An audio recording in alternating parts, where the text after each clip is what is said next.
Vince Flores, ibinahaging nagkaayos at nagkabalikan na sila ni Tony Fowler matapos ang kanilang matinding pag-aaway. Ibinahagi nga ni Vince Flores ang pagkakaroon nila ng matinding away at tampuhan ni Tony Fowler. Ayon sa kanyang post, ito raw ang unang pagkakataon sa kanilang relasyon na nagkaroon sila ng mahabang panahon na malayo sa isa't isa. Sinabi ni Vince na hindi niya hahayahang maghiwalay sila. Pinunto rin niya na ang pagbubuntis ni Tony ang nagdulot ng malalim na emosyon na nagtulak sa huli na mag-post ng mga saloobin.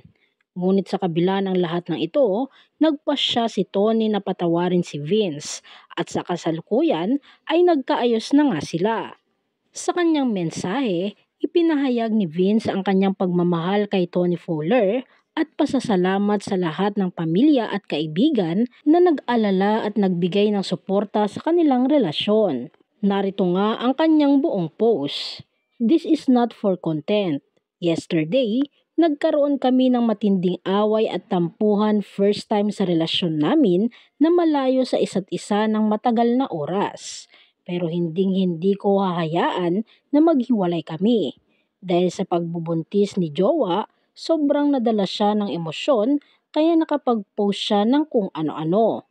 Pero mas pinili niya akong patawarin at ngayon ay magkasama at okay na kami. Sa mga family and friends namin na tumatawag at lahat ng nag-aalala, don't worry, ayos na po ang lahat. I love you so much, mame. Mahal na mahal kita. Hanggang dulo. Buong pahayag ni Vince Flores. Matatandaan, sa kanyang live stream, ibinunyag ni Tony Fowler na sila ni Vince Flores ay hiwalay na.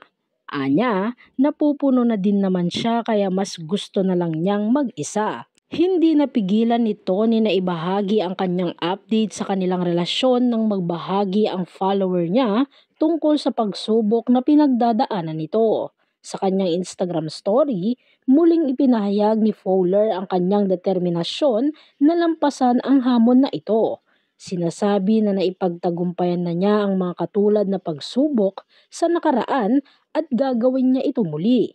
Gumamit din siya ng hashtag na #singlemom sa kanyang post. Nagpapahiwatig ng kanyang bagong estado bilang isang magulang. Anya sa kanyang post, kinaya ko nung una, na-practice ko na, so kayang-kaya ko sa pangalawa.